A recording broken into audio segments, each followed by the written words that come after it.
Prayer చేస్తున్నానండి.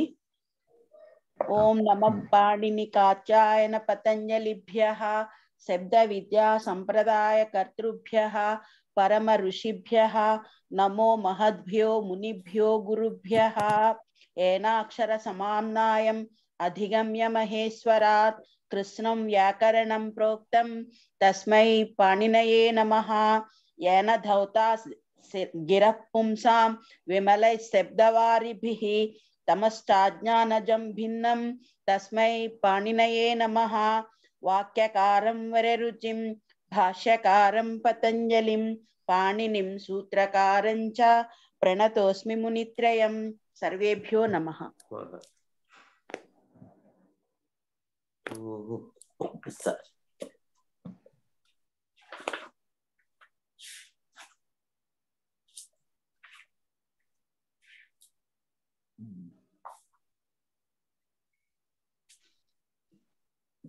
ఇంకా ఎవరైనా చెప్పడానికి ప్రిపేర్ అయ్యారండి? ఈరోజు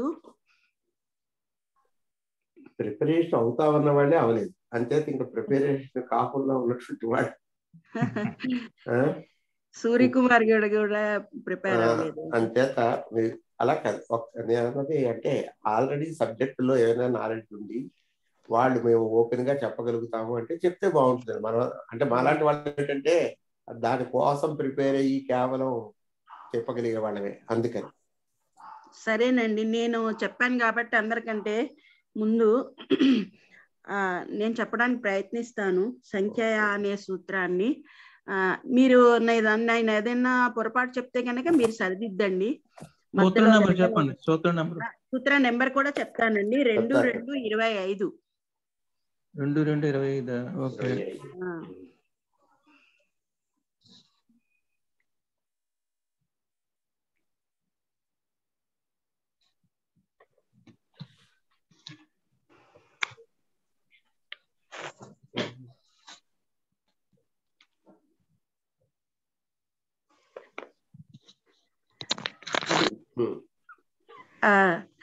అది 2225 సూత్రం అండి. అంటే అది ప్రొనౌన్సియేషన్ కోసం పెట్టాను. వినపడిందా అండి? వినపడలేదా? అది నేను దాంట్లో గనక సూత్రాన్ని ఎలా చదవాలి అనేది వస్తుందేమో అని చూశాను అనమాట. సరేనండి. సంఖ్యావ్యయాసన్నాదూరాధిక సంఖ్యా సంఖ్యేయే అనే సూత్రం అండి. అయితే ఈ సూత్రంలో చెప్తున్నాను, ఒక్క నిమిషం, వెళ్ళిపోయింది.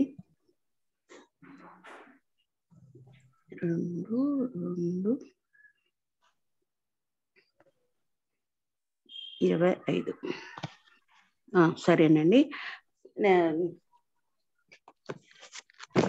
ఇది ఈ సూత్రంలో పదచ్ఛేదము సంఖ్యయ అనేది తృతీయ ఏకవచనం.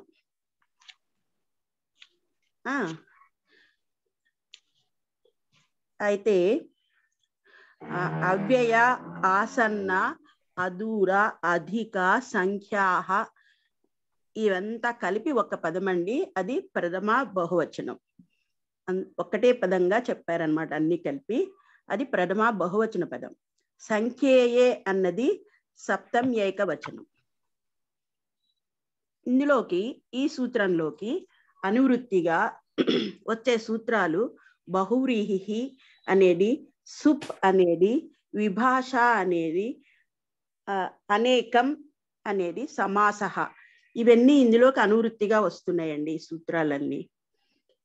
తర్వాత అధికారంలో ఏమేమి సూత్రాలు వచ్చాయంటే ఆకడారాత్ ఏకసంజ్ఞ అనేది, ప్రాకడారాత్ సమాసః అనేది, సుప్ సుప అనేది, విభాష అనేది, ఇవన్నీ కూడా అధికారంలో ఉన్నాయండి. అయితే ఇక్కడ మనకి అసలు దీని అర్థం చెప్పాలి అంటే మనకి ఏం చెప్పారంటే సంఖ్యావాచకము, అసలు సంఖ్యావాచకము సంఖ్యేయము అంటే ఏంటి అని. ఇక్కడ సంఖ్యావాచకము ఏకత్వాన్ని చెప్తుంది అని.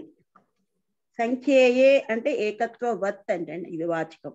ఈ సంఖ్యేయార్థము సంఖ్యావాచకంతో కలిపి ఏదైనా అంటే వీటిల్లో అవ్యయము, ఆసన్న ఈ పదాలు వేటితోటైనా సరే, అదూర, అధిక వీటితో కలిపి సమాసాన్ని పొందుతుంది. అది ఈ సూత్రార్థం అండి.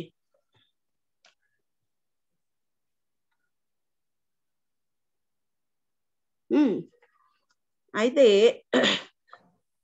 అలా సమసిస్తే అదేమవుతుంది అంటే ఆ సమాసం మనకి ఇక్కడ బహురీహ అవుతుంది అని. అది బహురీ సమాసం పొందుతుంది అని. ఇందులో మనకి ఉపదశాహ అని ఒక రూపం ఉంది. ఆ ఉపదశాహ అనే రూపము దేనికి ఉదాహరణగా ఇచ్చారంటే అవ్యయానికి. ఒక్కొక్క దానికి ఒక్కొక్క ఉదాహరణ ఇస్తూ వెళ్ళారు.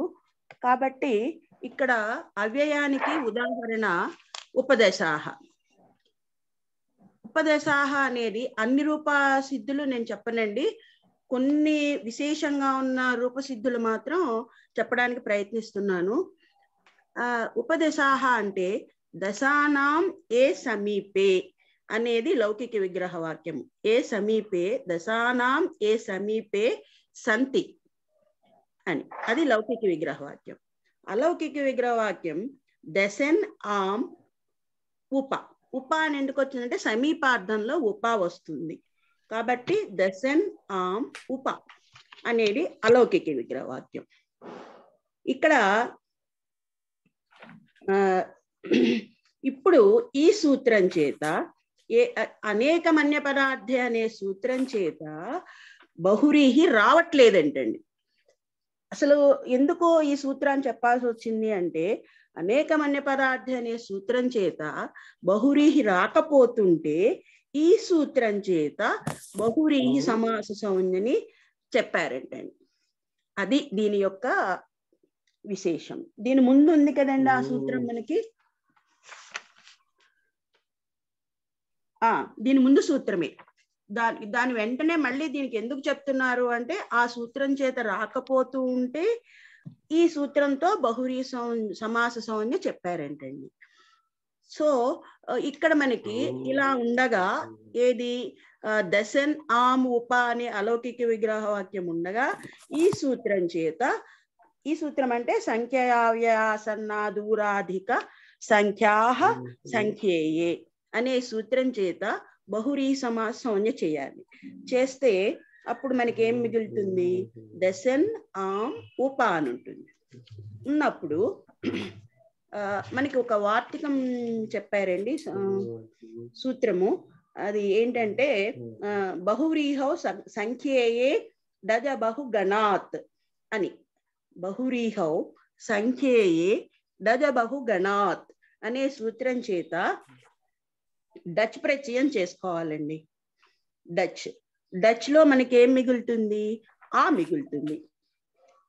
ఇత్సౌన్యాలు పోగా డకారము చకారం ఇత్సౌన్యాలు పోగా డు ఆ మిగులుతుంది. పోతే అప్పుడు ఏం మిగిలింది మనకి? దశన్ ఆం ఉప ఆ. అది ఈ సూత్రం చేత డచ్ ప్రత్యయ కృతే దశన్ ఆం ఉప ఆ.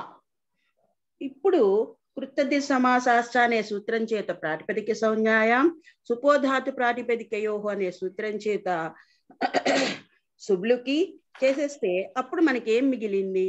దశన్ ఉప ఆ అని ఉంటుంది. ఉన్నప్పుడు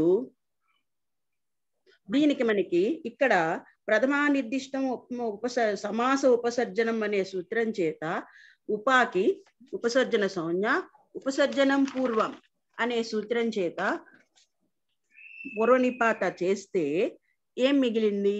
ఉపదశన్ ఆ అని ఉంటుంది. అని ఉండగా ఇక్కడ మనకి టేహే అనే సూత్రం చేత దశన్ శబ్దంలో టి భాగానికి లోపం వస్తుందండి.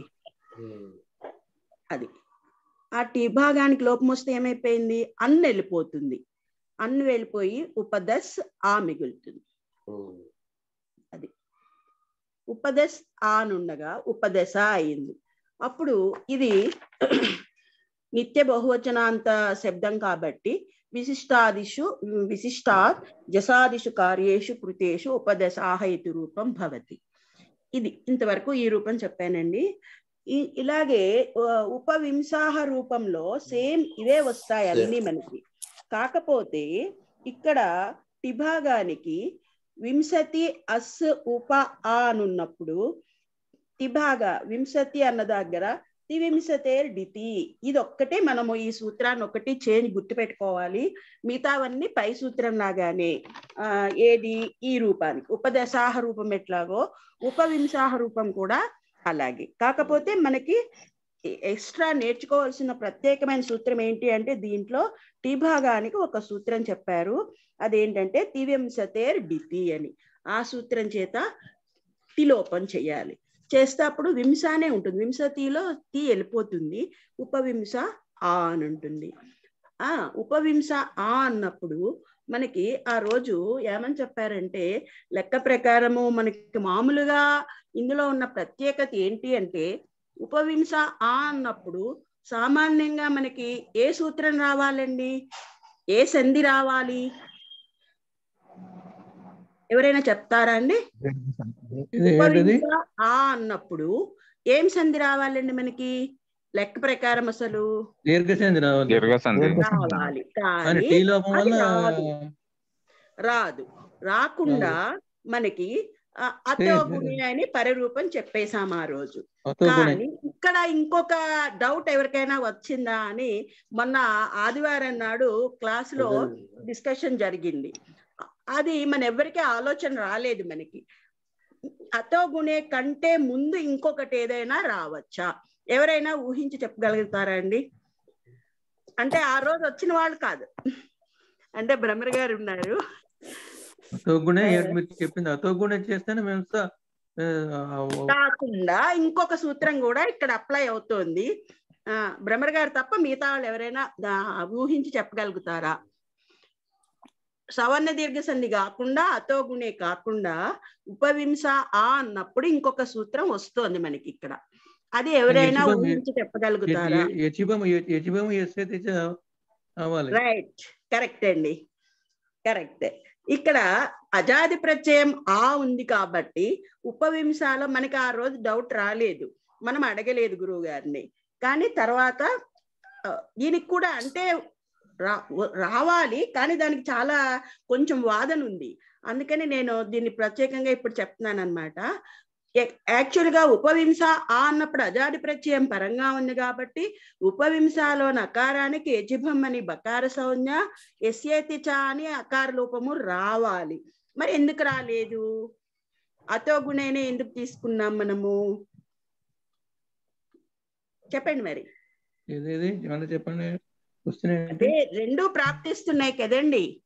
యజిభము అని సూత్రం అప్లై అయ్యి ఎస్యేతి చ అని అకారానికి లోపం వస్తుంది, అజాది ప్రత్యయం పరంగా ఉంది కాబట్టి అది ఎందుకు అప్లై చేయలేదు మనము? అది అప్లై చేయకుండా అతోగుణే అని ఎందుకు మనం పరరూపమే చేశాము?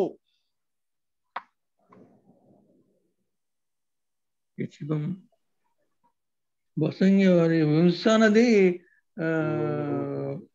ప్రాతిపదిక రూపంలో ఉండాలి, పదం అయి ఉండాలి. మరి పదం ఏంటి వసంగి రాదు కదా. రాజన్ గారు చెప్పగలుగుతారా? ఏది అది పదం కాదు కదండి, ఇంత ముందు ఉన్నది పదం కాదు కదా. వసంగి ఇవ్వాలంటే పదంతాలకు అవయవం ఇది అపదాంతం కదా. ఇది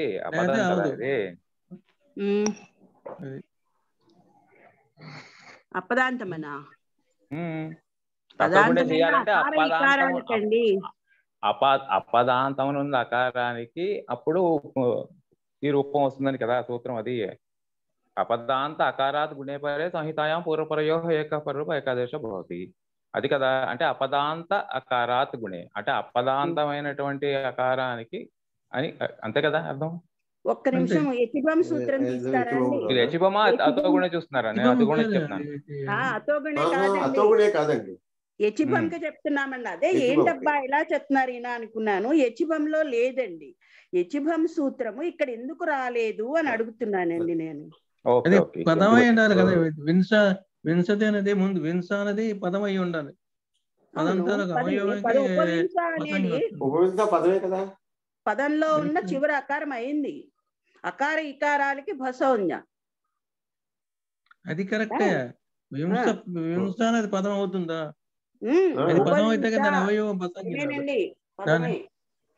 దానిలో ఉన్న అకారానికి అజాది ప్రత్యయం పరంగా ఉంది కాబట్టి యచిభం అనే సూత్రము ప్రాప్తిస్తోంది. కానీ ఎందుకు రాలేదు అంటే నేను చెప్తున్నానండి. ఇక్కడ పూర్వత్రా సిద్ధం లాగానే ఇక్కడ కూడా ఒక సూత్రం ఉందండి. అది ఏంటంటే అసిద్ధవత్ అత్రాభాత్ అసిద్ధవత్ అత్రాభాత్ అనే సూత్రము 6-4-22లో ఉందండి. సో అది దాని వలన ఇక్కడ మనకి యచిభం అనేదేమో వస్తూ ఉంటే అసిద్ధమైపోతుంది. పూర్వత్రా సిద్ధం అని పరం కార్యమే వచ్చి అతో గుణే వస్తుంది అనమాట మనకి. రెండిట్లో యచిభమ్ము ఇది రెండు ప్రాప్తిస్తుంటే అసిద్ధవత్ అత్రాభాత్ అనే ఒక సూత్రం ఉందంటండి. ఆ సూత్రం వలన ఈ యచిభం అనే సూత్రం అసిద్ధమైపోయి అతో గుణే అనే సూత్రమే పరసూత్రమైనటువంటి అతో గుణం. రెండిట్లో 6-4-22కి దాంట్లో ఈ సూత్రం ఏమిటి, దీనికి 6-1 పూర్వ సూత్రమే వచ్చేసి అతో గుణేనే అప్లై అవుతుందండి. సారీ, ఒక నిమిషం ఉండండి. అసిద్ధవత్ అత్రాభావత్ అనేది 6-4-22 అండి. ఓకే, ఇది 6-1-97.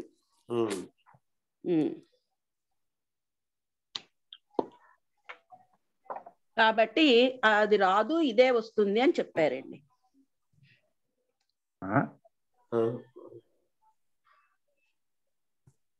అంటే 6-4-22 6-4-22 అది యచిభము. అది కాదు, అపూర్వ అది ఆవిడ చెప్పారు. అసిద్ధవత్ అత్రాభాత్ అనేది 6-4-22 అంటే త్రైపాదిలో చూసుకున్నారు. త్రిపాదిలో చూడాలి మనం. ఇవి రెండు త్రిపాదిలోకి వచ్చాయండి. లేదండి, 8-4 త్రిపాది అంటే 8-2 నుంచే త్రిపాది ఎందుకంటే సపాదిలో పూర్వ సూత్రము 6-4-22, ఇదేమో 6-1-97. 6-1-97 వర్కౌట్ అదే పరకార్యం అని వస్తుంది సూత్రం. పరకార్యం కాబట్టి అతో గుణే ముందే వచ్చింది కాబట్టి 6-1-97 సూత్రం అండి. 6-1-97 అతో గుణే. అందుకని పరకార్యం వచ్చేసి మనకి ఇప్పుడు ఉపవింస అన్నప్పుడు పరరూపము వచ్చేసి ఉపవింస అని. పరరూపే కృతే నిత్య బహువచన అంటే విశిష్ట బహువచనాలు అయిపోయింది కాబట్టి సూత్రం అండి. అది దాని అర్థం భావం ఏంటి? అది ఆ సూత్రం దగ్గరికి వెళ్ళి ఎక్స్ప్లెయిన్ చేయాలండి. మరి అలా అంటే మీరు అది మనకి అది జరగలేదు. మనకి సూత్రము చెప్పలేదు, ఆయన ఎక్స్ప్లెయిన్ చేయలేదు. కానీ ఆ సూత్రం వలన ఇది అని చెప్పారు అంతే. అది 6-4-22 చదవాలండి. మరి అసిద్ధవత్ అత్ర ఆభాత్ అంటండి, అంటే బసౌన్య కంటే అని. భా అంటే అభాత్ అని. ఆ సూత్రం ఒకసారి తీస్తాను. ఆ రోజు చూసాము 6-4-22 కదా.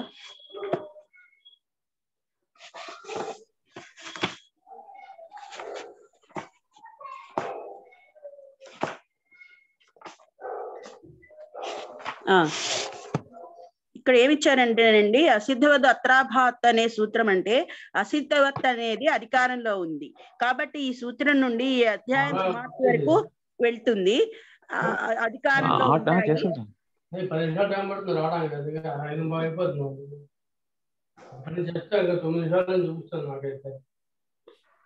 ఎవరో కొంచెం మ్యూట్ చేసుకుంటారని. అయితే ఇక్కడ ఆభాత్ అనేది విషయాన్ని నిర్దేశిస్తోంది.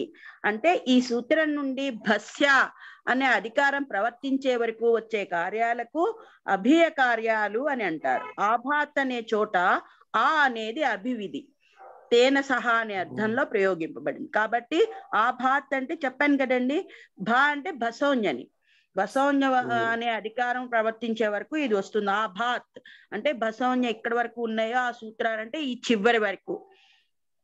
అసిద్ధవత్ అనే సూత్రము అధికారము ఈ అధ్యాయం చివరి వరకు వెళ్తుందంటే అది భసౌన్యం ఉండాలి. అనే అధికారం ప్రవర్తించే వరకు వచ్చే కార్యాలను అభియ కార్యాలు అంటారంటే అది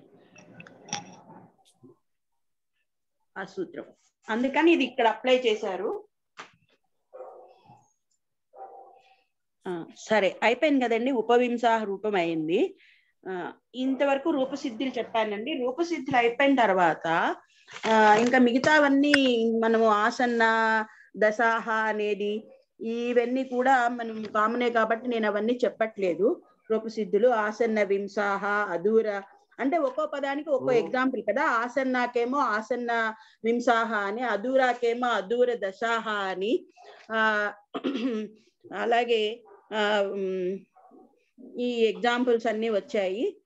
కాబట్టి అధికానికేమో అధిక వింసాహ ఇలా వచ్చేసాయి. అయితే ఇక్కడ ద్విదశాహ, త్రిచతురాహ ఈ రూపాలన్నీ వచ్చాయి. ఇక్కడ మనకి చివర్లో మనకి బుక్ లో కొంచెమే ఇచ్చారు కానీ మనకి వ్యాఖ్యానము ఇప్పుడు ఒకసారి వృత్తి చదువుతానండి నేను. సంఖ్యేయే యా సంఖ్యా వర్తతే తయా సహ అవ్యయాసన్నా దూరాధిక సంఖ్యా సమస్యంతే.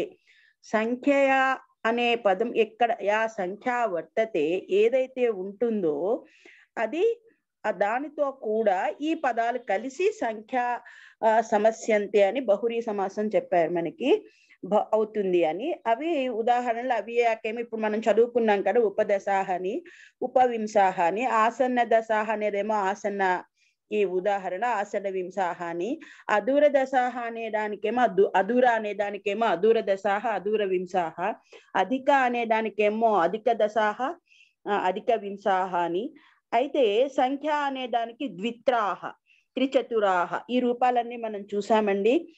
ద్విదశాహ అని ఈ మూడు సంఖ్యాహనకి ఎగ్జాంపుల్. ఇక్కడ సంఖ్యయా ఇది కిం అన్నారు మనకి. ఈ క్వశ్చన్ దళ సార్థక్యం కదా. ఈ దళ సార్థక్యంలో సంఖ్యగా అనే పదానికి ఎందుకు సంఖ్యయా అనే పదం లేకపోతే ఏమవుతుంది అంటే, ఉదాహరణలో పంచబ్రాహ్మణాహ అన్నారు కదండి. పంచబ్రాహ్మణాహ అంటే బ్రాహ్మణ శబ్దము సంఖ్యను చెప్పట్లేదు, ఏది ఉత్తర పదంగా ఉంది. పంచ బ్రాహ్మణ అనే రెండు పదాల్లో బ్రాహ్మణ అనేది ఉత్తర పదంగా ఉంది. ఆ ఉత్తర పదము ఏమవ్వాలి, లెక్క ప్రకారం సంఖ్య అవ్వాలి, కానీ బ్రాహ్మణ శబ్దం సంఖ్య కాలేదు కాబట్టి సంఖ్య అంటే గుణవాచకం అది అవలేదు కాబట్టి మనకి ఇక్కడ సమాసం రాలేదు. రాక పంచబ్రాహ్మణాహనే ఉంది. తర్వాత అవ్యయాసన్నాదూరాధిక సంఖ్యాహ ఇది కిం అన్నారు. అంటే ఇక్కడ ఏంటి, ఈ శబ్దాల వలన ఈ సంఖ్యావాచకం ఎక్కడ ఉదాహరణ ఇది బ్రాహ్మణ పంచ, ఇది కూడా సేమ్ ఇందాకటి ఎగ్జాంపుల్ లాగానే బ్రాహ్మణ అనేది సంఖ్య అవ్వలేదు కాబట్టి పూర్వపదం. ఇక్కడ పూర్వపదం బ్రాహ్మణ అనేది సంఖ్య కాలేదు కాబట్టి ఇక్కడ కూడా మనకి సమాసం చేయలేదు, అందుకని వ్యస్తమంగానే ఉంది, బ్రాహ్మణ పంచ అనే ఉంది. తర్వాత సంఖ్యేయే ఇది కిం అని అన్నారు. అంటే ఇక్కడ ఉదాహరణ ఏమిచ్చారు, అధిక వింశతిర్ గవాం అన్నారు. వింశతి గవాం అన్నప్పుడు సంఖ్యార్థంలో సంఖ్య లేదిటండి, అందుకని మనకి ఇక్కడ సమాసం చేయలేదు, అలాగే ఉంచేశారు. వింశతి పద కాబట్టి వింశతి పదానికి అధికా పదంతో సమాసం వచ్చి ఉండేది, ఏది ఈ దళ సార్థక్యం లేకపోతే. సంఖ్యేయ అనే పదం లేకపోతే వింశతి పదానికి మనకి అధికా పదంతో సమాసం వచ్చి ఉండేది, కానీ రాలేదు ఈ పదం ఉపయోగించడం వల్ల. అదండి. ఇంకా మనకి ఉపచతురాహ ఈ రూపాలన్నీ అయ్యాయి, అందరికీ తెలుసు కాబట్టి నేను రూపసిద్ధులు చెప్పదలుచుకోలేదు. అదండి, ఇందులో ఏమన్నా పొరపాట్లు ఉంటే నన్ను సరిదిద్దచ్చండి. నాకు తెలిసినంత మటుకు వ్యాఖ్యానం నేను ప్రయత్నించాను. అయితే ఇంకా మనకి ఇందులో కంటే గురువు గారు చెప్పింది ఏంటంటే, రాజేష్ గారు మిగతావి కూడా చూడండి, మిగతా వాటిల్లో కూడా చెప్పండి అన్నారు. చెప్పారు మేడం మీరు అవియాసన్న అధోరాధిక సంఖ్యాయితికం అంటే అక్కడ మనకి ఎగ్జాంపుల్ బ్రాహ్మణ పంచ అని ఇచ్చారు కదండి, కూడా సేమ్ పైదానిలాగానే. ఇందాకేమో పంచబ్రాహ్మణ అన్నప్పుడు ఉత్తర పదం బ్రాహ్మణ అనే సంఖ్య కాలేదు కాబట్టి సంఖ్య సమాసం రాలేదన్నారు. ఇక్కడేమో అవ్యయాసన్నాది ఈ పదాల వలన ఏంటంటే సంఖ్యాహితికిం అంటే బ్రాహ్మణ అనేది ముందుంది కదా పూర్వపదము ఫస్ట్, అంటే బ్రాహ్మణ అనేది మనకి ఇక్కడ సంఖ్యేనండి, ఇది కూడా సంఖ్య కాలేదు కాబట్టి సేమ్ ఇదే అని చెప్పారు ఆయన. ఇందులో కూడా ఉంది కదండి అధూరాధిక సంఖ్యాహ అని ఉంది కదా, ఆ సంఖ్య కాలేదు కాబట్టి ఇక్కడ కూడా సేమ్ అదే, అందుకే మనకి సమాసం రాలేదు అంతే చెప్పారండి. అది అయితే ఆయన చెప్పింది ఏంటంటే రాజేష్ గారు మనకి న్యాస పద మంజరి ఈ మహాభాష్యం ఇందులో చెప్పండి, ఇందులో ఉన్నదే కాకుండా అన్నారు.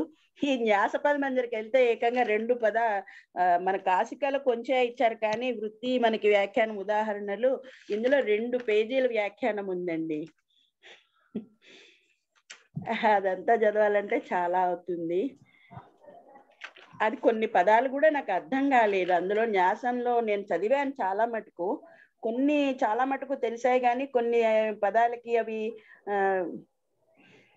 మీరు చదవమంటే చదువుతానండి, లేకపోతే 2 పేజీలు ఉంది అది వ్యాఖ్యానము. ఒకసారి చదువుదామా అంటే చదువుదాం, లేదు అంటే ఇంకింతేనండి. వేరే వాళ్ళు ఎవరైనా చెప్తానంటే చెప్పండి మరి. ఇక్కడ చెప్పండి. అధిక వింశతి గవాం అన్న దగ్గర ఇది గోవు కదా, ఎందుకంటే వింశతి ఏమో గోవుతో అన్వయం అవుతుంది, అధిక అనేది రావడం లేదు కాబట్టి ఇక్కడ సంఖ్యయే అని చెప్పడం వల్ల అంటే ఈ సంఖ్యకి అధిక అనే అవ్యయానికి అన్వయం లేదు. అవునండి, ఈ పాయింట్ నేను చెప్పడం మర్చిపోయానండి. అవును అనంత్ గారు, మీరు చెప్పాక శర్మ గారు అనంత్ గారు అడిగారు, నేను ఇక్కడ రాసుకున్నానండి, అది నేను లాస్ట్ లో నేను చెప్పలేకపోయాను, ఇప్పుడు చెప్తాను చూడండి.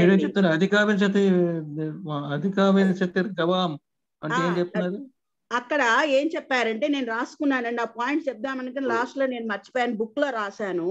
వింశతి గవాం అన్నప్పుడు ఇక్కడ సంఖ్యార్థంలో సంఖ్య లేదుటండి, పరిమాణం అనే అర్థంలో రావాలి సంఖ్య అంటే, కానీ ఇక్కడ రాలేదు, అందుకని సమాసం అవ్వలేదు అని చెప్పారు. తర్వాత ఇంకొకటి ఏంటంటే వింశతి పదానికి అధిక పదంతో సమాసము వచ్చి ఉండేది అలా ఉంటే కనుక, కానీ ఇక్కడ రాలేదు సమాసం. అది ఆ 2 పాయింట్లు రాసుకున్నానండి అనంత్ గారు. ఏంటండి వింశతి గవాం అన్నప్పుడు గో శబ్దంతో కదా అన్వయం, అన్వయం అధిక శబ్దంతో కాదు. అవును, అందుకని రాలేదు, రాలేదు అంతేనండి. తర్వాత మేడం మీరేదో అంతకు ముందు ఈ అనేక మంజ పదార్థాలు బహువ్రీ సమాసం కాదని చెప్పారేంటి? అది సూత్రం చేత అక్కడ అనేక వన్య పదార్థ అనే సూత్రము ఇక్కడ బహువ్రీహి రావట్లేదు కాబట్టి ఈ సూత్రం చేత, అంటే ఈ విషయాల్లో అంటే వస్తుంది, ఈ విషయాల్లో రావట్లేదు, ఎగ్జంప్షన్ ఇచ్చేసారనమాట. ఏ విషయాల్లో రావట్లేదు అంటే అవ్యయాసన్నాదూరాధిక సంఖ్యా అని ఈ విషయాల్లో రాకపోతుంటే వీటిల్లో రావటం కోసం మళ్ళీ ప్రత్యేకంగా ఈ సూత్రం చెప్పుకున్నారు అని చెప్పారండి.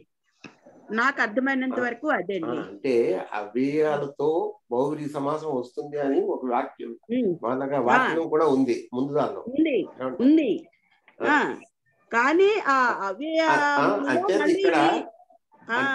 అంటే ఇక్కడ అవ్యయాలతో తర్వాత కాకుండా ఉపదేశ ఇదేది మన ఆసన్న అదూర అధిక అనే శబ్దాలు వీటితో సంఖ్యాత కలిసినప్పుడు ఏమంటారు బహువ్రీహి సమాసం వస్తుంది అని అంటే ఈ పదాల్లో ఆయన చెప్పలేదు, అందుకని ప్రత్యేకంగా ఈ సూత్రం చెప్పి ఈ సూత్రంతో చెప్పుకున్నారనమాట.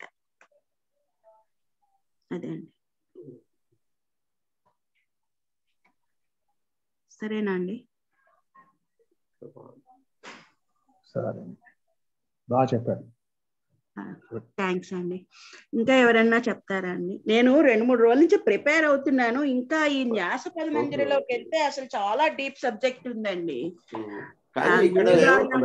చెప్పగలుగుతారు అది. ఇక్కడ పంచబ్రాహ్మణ అన్నప్పుడు మీరు బ్రాహ్మణ ఉత్తర పదంగా ఉంది, ఓకే, అంతేత కాదు, సంఖ్యావాక్యం కాదు కాబట్టి అలా కాదు అన్నారు. బ్రాహ్మణ పంచ ఉంది అనుకోండి, అప్పుడు కాదు కదా. అప్పుడు మరి ఇక్కడ మళ్ళీ ఉల్టా ఇచ్చారు చూడండి. నెక్స్ట్ అదే కదా అలా కాదు.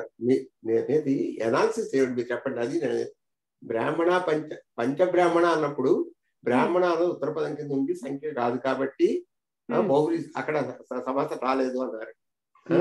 మరి అలా అది ఒకవేళ పూర్వపదం ఉత్తర పదము బ్రాహ్మణగా ఇచ్చారు, సంఖ్య అవ్వలేదు. ఇక్కడ పూర్వపదం, అప్పుడు పూర్వపదం అయినప్పుడు ఎందుకు రాలేదు? మరి అంటే ఏదో ఉత్తర పదం అయినప్పుడు రాలేదు, పూర్వపదం అయినప్పుడు రాకపోతే ఎగ్జాంపుల్ ఎందుకు అవుతుంది అంటే అవ్యయం పూర్వపదంగా ఉండి సంఖ్యాశాస్త్రం సంఖ్య కానీ ఉత్తర పదం అయితేనే రావాలి కాబట్టి రాలేదా? రాలేదు.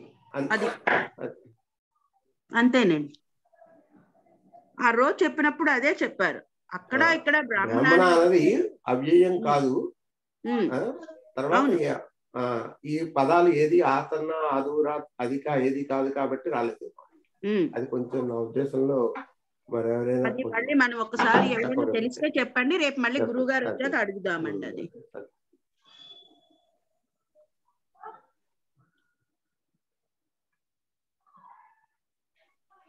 అనంత్ గారికి ఏమైనా తెలుసా అండి? అనంత్ గారు అంటే అనంత పాండ్యాల గారికి గాని, సిద్ధురాజన్ గారు వెళ్ళిపోయారా? సరేనండి. నెక్స్ట్ మరి ఏం చేద్దాం చెప్పండి.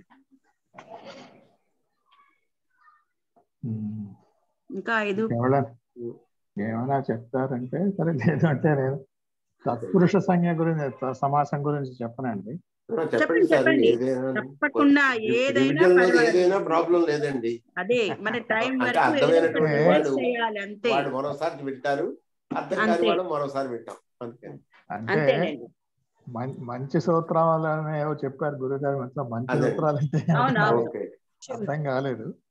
ఇది చిన్నదేను, కానీ నాకు అర్థమైనంత వరకు నేను సూత్ర నెంబర్ చెప్పండి. తత్పురుష అనేది 2:1:22 అండి. ఓకేనండి. 2:1:20 స్టార్టింగ్ అండి. మనకి ముందు అవ్యయ భావం అయిపోగానే మొట్టమొదటి సూత్రం అండి తత్పురుష. అవును. తత్పురుష అనేది ప్రథమ ఏకవచనం అండి. దీనికి శుభామంత్రితే పరాంగవత్ అనే సూత్రం నుంచి సుప్ అనే పదం, సహ సుప అనే మరో సూత్రం నుంచి సహ సుప అనే 2 పదాలు, ప్రాక్కడారాత్ సమాసః అనే సూత్రం నుంచి సమాసః అనే పదం, విభాష అనే సూత్రం చేత విభాష, ఇవన్నీ అనువృత్తిగా వస్తాయండి ఈ పదాలు. ఆకడరాత్ ఏకా సంజ్ఞ అనే సూత్రం అధికారికంగా వస్తుంది. అలాగే ప్రాక్కడారాత్ సమాసః అని, విభాష అని, తత్పురుష అనే కూడా అధికార సూత్రాలు ఇవన్నీ. ఈ తత్పురుష అనే సమాసం ఈ ప్రస్తుత సమాస సంఖ్య అంటే 2:1:22 నుంచి శేషో బహువ్రీహి అంటే 2:2:22 ఆ సూత్రం వరకు అధికార సూత్రం. అంటే ఈ 2:1:22 నుంచి 2:2:22 వరకు ఈ మధ్యలో వచ్చే సూత్రాలన్నీ, విధించబడే సూత్రాలన్నింటికి తత్పురుష సంజ్ఞ ఉంటుంది. వాటిని తత్పురుష సమాసాలు అంటాం. ఇది ఈ సూత్రార్థం బ్రీఫ్ గా. సుబంతం సుబంతేన సహ సమస్యతే తత్పురుష సమాస భవతి. విభాషయ అంటే వికల్పంగా, అంటే ఒక సుబంతం మరొక సుబంతంతో సమసిస్తుంది, అది వికల్పంగా సమసిస్తుంది, దానికి తత్పురుష సమాస అనే పేరు వస్తుంది. ఇది సంజ్ఞాసూత్రం, సూత్ర ప్రభేదం అంటే సంజ్ఞాసూత్రం తత్పురుష సంజ్ఞ ఉంటుంది. అలాగే అధికార సూత్రం కూడా, అంటే శేషో బహువ్రీహి అనే సూత్రం వరకు దీన్ని ఇది అధికరిస్తుంది. ఇప్పుడు తత్పురుష అనే పదం ఎలా వచ్చింది? తత్పురుష అనే పదానికి వ్యుత్పత్తి తస్య పురుష తత్పురుష. ఈ పేరు పూర్వ వైయాకరణం అంటే పాణిని కంటే పూర్వం ఉన్న వైయాకరణుల చేత చెప్పబడింది. ఈ పేరు, ఈ సమాసానికి ఈ పేరు, దీని తాలూకా లక్షణాలు లేక విశేషణాలు ఇవన్నీ కూడా పూర్వ వైయాకరుల చేత చెప్పబడింది. అవి దాదాపుగా అంటే యథాతథంగా కాకపోయినా దాదాపుగా అవే అలాగా పాణిని మహర్షి అంగీకరించి ఈ అష్టాధ్యాయిలో స్థిరపరిచారు. దీనికి ఉపాధేరపి అని ఒక వాక్యం వాడారు అక్కడ. అంటే ఉపాధి అంటే విశేషణం, అంటే ఈ తత్పురుష సమాసానికి ఉండే విశేషణం లేకపోతే దానికి ఉండే లక్షణాలు ఇలాగే ఉంచారు అని చెప్పడానికి అన్నమాట ఇది వాడింది ఈ పదం. దీనికి ఏంటంటే ఉత్తర పదార్థం, ఉత్తర పదానికి ఉండే అర్థం ప్రధానం అని గ్రహించాలి. ఉత్తర పదార్థ ప్రధానం, అది దీని తాలూకా లక్షణం అని. ఇప్పుడు ఇక్కడ కొంచెం ఈ సమాసం దాని గురించి బేసిక్గా ఉండేది కొంచెం చెప్తాను. అంటే రెండు వేరువేరు పదాలు గల అర్థాలు గల పదం వాటి యొక్క యోగం వల్ల వేరే మరొక అర్థం కలిగిన ఉన్న మరొక పదార్థం తయారైతే దాన్ని సమాసం అంటారు. రెండు వేరువేరు పదాలు, వేరువేరు అర్థాలు గల పదాలు ఒక పదంగా రూపం మారి దానికి వేరే అర్థం వస్తుంది, అది సమాసం. మామూలుగా మనకి తెలిసిందేది. ఇది మామూలుగా ఇక్కడ ఏమో సుబంతం అన్నాం కదా, సుబంతం అనేది పదం. సో సుబంతం అంటే ఒక ప్రాతిపదికకి ఒక సుప్రత్యయం జోడిస్తే సుబంతం అయింది, దానికి పద సంజ్ఞ ఉంటుంది, పదం అనే పేరు ఉంటుంది. ఇప్పుడు ఈ యోగం అనేది ప్రాతిపదిక రూపంలో ఉంటుంది. అంటే మనం ఈ సమాస ప్రక్రియలో ముందు దానికి ఉన్న అలౌకిక విగ్రహ వాక్యం రాసి చేర్చి మళ్ళీ వేరే సూత్రం చేత ఈ విభక్తి ప్రత్యయాలు అవి తీసేస్తున్నాం, వాటి ఆ ప్రత్యయ లోపం చేస్తే అప్పుడు ఏంటి ప్రాతిపదిక రూపం ఉంటుంది కానీ పద సంజ్ఞ ఉంటుంది. ఆ స్థితిలో మిగతా ప్రక్రియ అంతా జరుగుతుంది ప్రాతిపదిక రూపంలో. తర్వాత ప్రాతిపదికార్థం అంటే మనం విభక్తి ప్రకరణలో దానికి లింగ వచన వివక్ష ఉంటుందని మనం తెలుసుకున్నాం. అంటే ప్రాతిపదిక దానికి లింగం వచనం విభక్తి ఉంటాయి.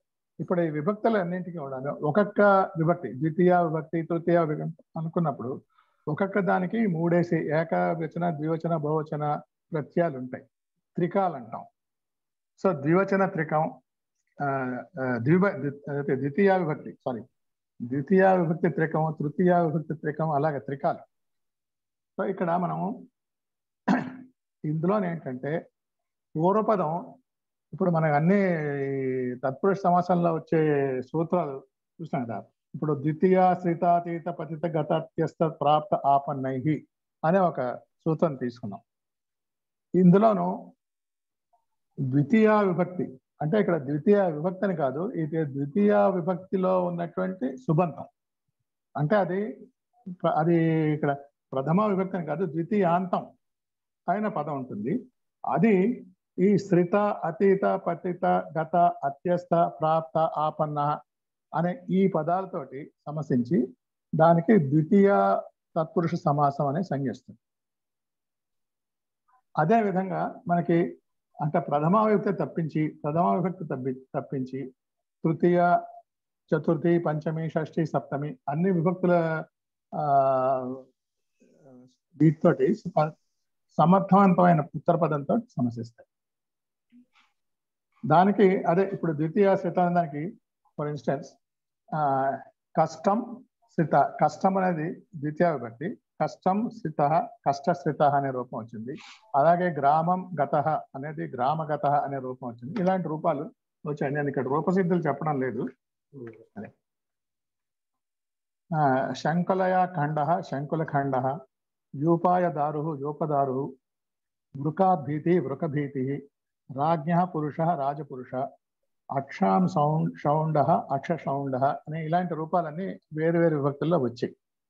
సో ఇవేంటి తత్పురుష సమాసంలో ద్వితీయ తత్పురుష, తృతీయ తత్పురుష, చతుర్థి తత్పురుష అని అలాగా ఆ పూర్వపదం ఏ విభక్తి అంతంలో ఉంటుందో దాన్ని బట్టి దీనికి వేరు వేరు పేర్లు పెడుతున్నాం. ఉత్తర పదం మాత్రం ప్రధానం. సో పూర్వపదం ఏమో ద్వితీయాంతం, తృతీయాంతం అని అనుకున్నాం.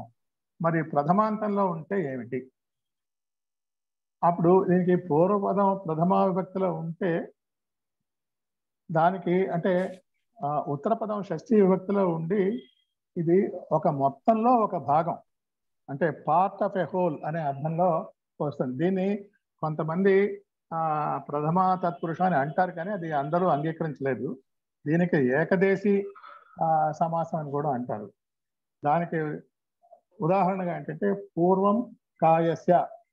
ఇప్పుడు పూర్వం అనేది ప్రథమా విభక్తి, కాయస్య అనేది షష్ఠీ విభక్తిలో ఉంది. పూర్వం కాయస్య, పూర్వకాయస్య, అర్ధం దినస్య, అర్ధ దినస్య అనే రూపాలు వచ్చాయి. ఇవి కూడా తత్పురుష సమాసాలే అవుతాయి, కానీ దీన్ని ప్రథమ తత్పురుష అని అనము. దీనికి ఏకదేశీ తత్పురుష అని అంటారు.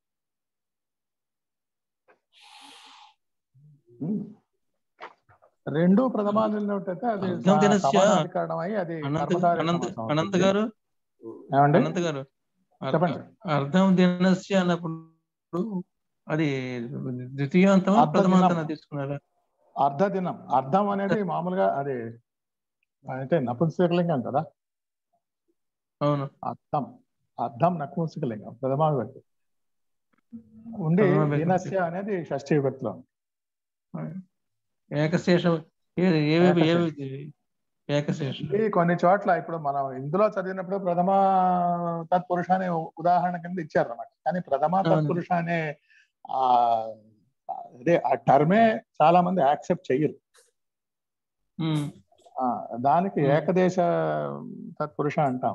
ఎందుకంటే ఇది ద్వితీయ అదే ఉత్తర పదం ప్రధానమే దీనికి కూడా, కానీ అదేమో సాధారణంగా షష్ఠీ విభక్తిలో ఉంటుంది. మామూలుగా మనం షష్ఠీ తత్పురుష అన్నప్పుడు పూర్వపదం షష్ఠీ విభక్తిలో ఉంటుంది, రాజ్ఞ పురుషాల. కానీ ఇక్కడ ఉత్తర పదం షష్ఠీ విభక్తిలో, పూర్వపదం ప్రథమ. అందుకనే ఇప్పుడు ప్రాయశః అన్నారు కదా, ఈ లక్షణాలన్నీ ఉత్తర పద ప్రధానం అని చెప్పి అది ప్రాయశః అంటే ఆ గుణాలు పూర్తిగా యాక్సెప్ట్ చేయలేరు అని అర్థం. తర్వాత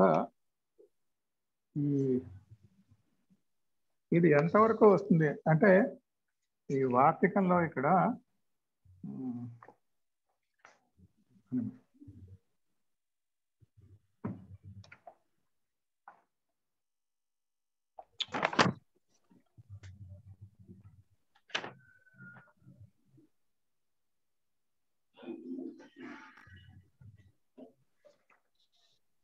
ఈ తత్పురుష సమాసము శేషో బహువ్రీహి వరకు వెళ్తుందండి.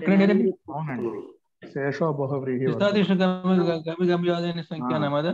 అదే శేషో బహువ్రీహి సూత్రం వరకు అనువృత్తిగా వెళ్తుందంటే. ఇప్పుడు ఇక్కడ తత్పురుష ఇది సంజ్ఞ అధిక్రియతే ప్రాక్ బహువ్రీహే అంటే ఇదంతా మనం చెప్పాము ఆల్రెడీ. బహువ్రీహి సమాసం వరకు ఇది వెళ్తుంది. ఇతః ఊర్ధ్వం అనుక్రమిష్యామః తత్పురుష సంజ్ఞాతే వేదితవ్య అంటే ఇక్కడ నుంచి ముందుకు వచ్చే సూత్రాలన్నీ కూడా తత్పురుష సంజ్ఞలు అంటాము. వక్ష్యతి అంటే నెక్స్ట్ ది సూత్రం ఉంది. ద్వితీయ శ్రితాతీత పతిత ఇది అని. కష్టశ్రిత అంటే దానికి రూపం ఉదాహరణ ఇచ్చారనమాట. పూర్వాచార్య సంజ్ఞ చ ఇయం మహతి తద్ అంగీకరణం ఉపాధేరపి తదీయస్య పరిగ్రహార్థం అంటే అదే ఈ తత్పురుష అనే సంజ్ఞ పాణిని కంటే పూర్వ వైయాకరణలో చెప్పిన పేరే ఆయన కూడా దాదాపుగా అంగీకరించి దాని తాలూకు విశేషణం. ఉపాధి అంటే దాని తాలూకా లక్షణాలని విశేషణాలని అర్థం. అంటే తత్పురుష సమాసం యొక్క విశేషణాలే అవి ఆ పూర్వీకులు ఎలా చెప్పారో అలాగే వాటిని అంగీకరించి ఈయన అష్టాధ్యాయిలో స్థిరపరిచారు. ఉపాధ్యాయులు అంటే విశేషణాలు అలా తీసుకున్నారు అని అర్థం. దానికి ఏంటంటే ఉత్తర పదార్థ ప్రధానం తత్పురుష ఇది అని ఇది అర్థం అన్నమాట. అంటే ఈ తత్పురుష సమాసానికి ఉత్తర పదార్థమే ప్రధానం అని, అవ్యయభావానికి పూర్వ పదార్థం, తత్పురుషకి ఉత్తర పదార్థం, ద్వంద్వ దీనికేమో రెండు పదాలకి ఉభయ పదార్థం, బహువ్రీకేమో అన్య పదార్థం అని తెలుసుకున్నాం. సో ఇందులో ఉత్తర పద ప్రధానం. తత్పురుష ప్రదేశాః అని ఇచ్చారు. అంటే ఇది ఎక్కడెక్కడ అంటే తత్పురుషే కృతి బహుళం అని కొన్ని సూత్రాలు ఉన్నాయన్నమాట. తత్పురుషే కృతి బహుళం అని, మిగతా ఈ కర్మధారయ ద్విగు ఇవన్నీ అంటే తత్పురుషులోని వేరువేరు ప్రభేదాలు రకాలు, వాటికి సంబంధించిన సూత్రాలు అవి ఉన్నాయి. వాటన్నింటి కూడా తత్పురుష సమాసానికి వస్తుంది. అలాగే తత్పురుషే తుల్యార్థ తృతీయ సప్తమ్య ఉపమాన అవ్యయ ద్వితీయ కృత్య ఏదో పెద్ద సూత్రం ఉంది. అలాగే ఈ వేరువేరు సూత్రాల చేత వచ్చే కార్యాలన్నీ కూడా ఈ దీంట్లో విధించబడతాయి అని అర్థం అనమాట. ఇది తత్పురుష ప్రదేశ అంటే అదే ఈ వేరువేరు సూత్రాల వల్ల వచ్చే ప్రక్రియలు, ఆ కార్యసిద్ధి, అది ఇక్కడ ఈ సమాసం ఈ సంఖ్య ఇవ్వడం వల్ల వాటి ఉద్దేశం ఇది అని చెప్పడం. నాకు అర్థమైంది ఇదేనండి. ఏమైనా తప్పులు ఉన్నట్టయితే దయచేసి కరెక్ట్ చేయండి. లేదండి, చాలా బాగా వివరించారు. అదే ప్రతి పదానికి చక్కగా చెప్పారండి. థ్యాంక్ యూ, ధన్యవాదాలు. కృతజ్ఞ ధన్యవాదాలు అనకూడదు, అది ఎందుకు అనకూడదు అంటున్నారు కదా మనల్ని. అదే కృతజ్ఞోస్మి, మీరు మేము కృతజ్ఞాస్మి. కానీ ఆ ధన్యోస్మి ధన్య అని ఎందుకు అనకూడదు అన్నారండి? దానికి కారణం చెప్తారా? ధన్యోస్మి అనొద్దనలా, ధన్యవాదాహ వద్దంటున్నారు గురువు గారు. వాదము వాదము ఆ వాదము ఈ వాదము అంటున్నారు ఆయన, వాదము వద్దంటున్నారు. ఆ పదాలు 2-3 సార్లు ఉపయోగించానని వద్దన్నారు అనమాట. ధన్య అనే పదాంతాలకు వ్యుత్పత్తిలో ఏమైనా తేడా ఉందేమో నాకు డౌట్. అది ధన్యోస్మి రైటే అనుకుంటు, ధన్యవాదాహ వద్దంటున్నారండి. అవునండి. ఇంకా 15 నిమిషాలు ఉంది. ఇంకా ఎవరైనా ఏదైనా చెప్పచ్చు. రేపటి కోట నాదిరేండి, రేపు చెప్తారండి తప్పకుండా. ఇంకా రేపు చెప్పేవాళ్ళు ఒక్కళ్ళే అవ్వదండి, ఇంకా ఇంకొకళ్ళు కూడా ఎవరైనా చెప్పండి. ఈ రోజు 2 అయ్యారు కదండి. రేపు ప్రభాకర్ రాజు గారితో పాటు వేరే వాళ్ళు ఎవరైనా ఒకళ్ళు ప్రిపేర్ అయ్యి రండి. శర్మ గారు మీరు ప్రిపేర్ అయ్యి రండి. తర్వాత రాజన్ గారు, సూర్యకుమార్ గారు ఒకరోజు వస్తారు. ఉన్న వాళ్ళల్లో ఇక్కడికి వచ్చిన వాళ్ళు, వేరే వాళ్ళు వస్తే తర్వాత ఇద్దాం మనం. రేపు మాత్రం ప్రభాకర్ రాజు గారు, శర్మ గారు చెప్పాల్సి వస్తుందండి. శుక్రవారం, శనివారం ఏమో రాజన్ గారు, సూర్యకుమార్ గారు. వీటిలో ఏదో ఒక సూత్రం తీసుకొని చెప్పారండి. అదేనండి, అంటే క్లాసు ఎవరు ప్రిపేర్ అవ్వలేదని చెప్పి అంటే నేనే ఒక శ్లోకం చెప్పానండి. అది మంచి శ్లోకము అని కృష్ణుడి మీద ఉంటుంది అంటే ద్వంద్వార్థంతో అది ఎక్స్ప్లెయిన్ చేస్తుంటే గురువు గారు వచ్చేసారనమాట. అది చాలా మంచి శ్లోకం. అంటే అందులో ఉన్న సమాసాలు అవన్నీ నాకు తెలియదు అనమాట. ఊరికనే పై అర్థం ఒకటే చెప్పాను నేను. అప్పుడు రాజేష్ గారు కూడా వచ్చి అది చాలా మంచి శ్లోకం అండి అని చెప్పి అందులో ఉన్న సమాసాలు అవన్నీ చెప్పారనమాట.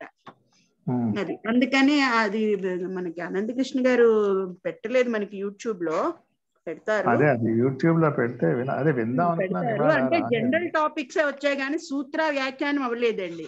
ఇలాగే ఎవరైనా డౌట్స్ అడగండి అంటే ప్రాక్ అని వచ్చింది. ఆ రోజు మనకి ఎగ్జామ్ లో ఇచ్చారు కదా, ప్రాక్ అనే పదానికి అర్థం ఏంటి అంటే మేమేమో అప్పుడు చదివేశాం కానీ, శర్మ గారు పరీక్షలు చదివేస్తున్నాం కానీ గుర్తులేదు. మళ్ళీ బుక్ తీసి ఆ ప్రాక్ అనే దాన్ని ఎలా వచ్చింది, దాని అర్థం ఏంటి, అవన్నీ అలా అక్కడక్కడ టచ్ చేసామన్నమాట.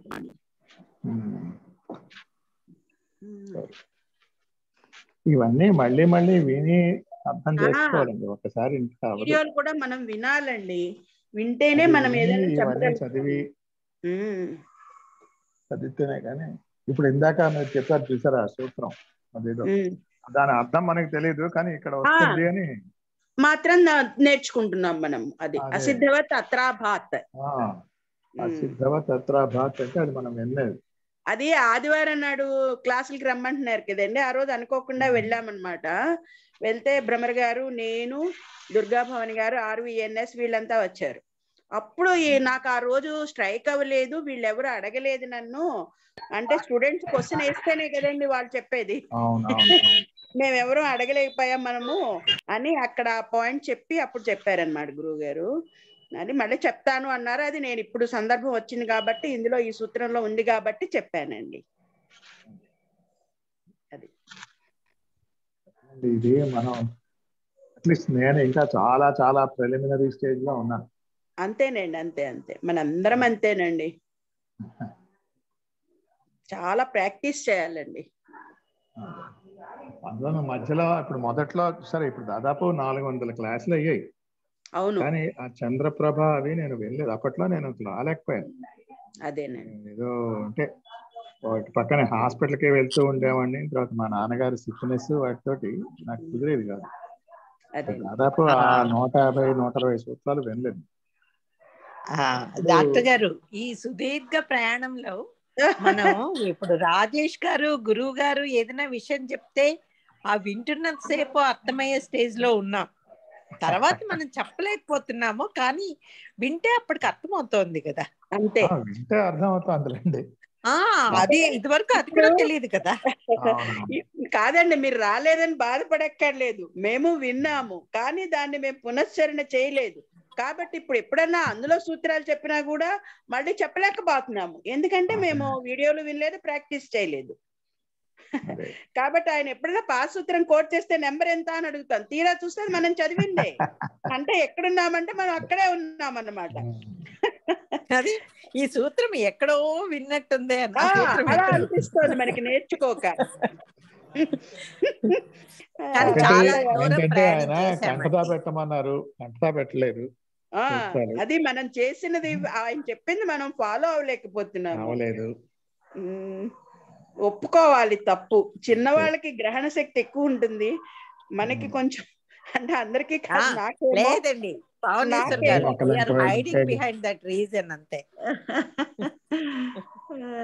మనమేమి చిన్నవాళ్ళమే, చెప్పినట్టు రోజుకే 10 సూత్రాలు పెట్టుకుని 4 రోజులు వరుసగా మన్నం చేస్తూ ఉంటే అది ఉంటుంది మైండ్ లో ఉంటుంది. అది కూడా అదే కుదరడం చెయ్యాలండి.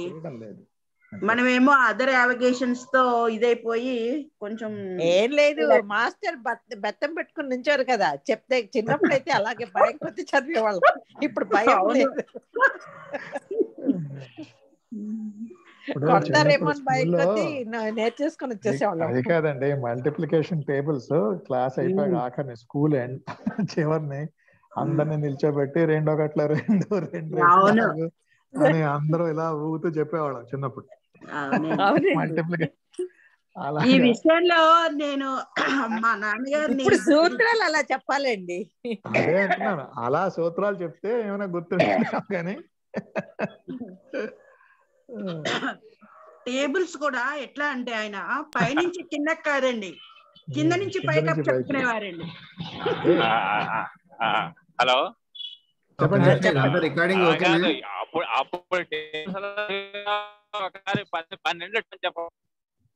అది రికార్డింగ్ తీసేయండి, ఇంకా తీసేయండి. ఇంకా 10 నిమిషాలు ఉంది, తీసేయండి, రికార్డింగ్ తీసేయండి.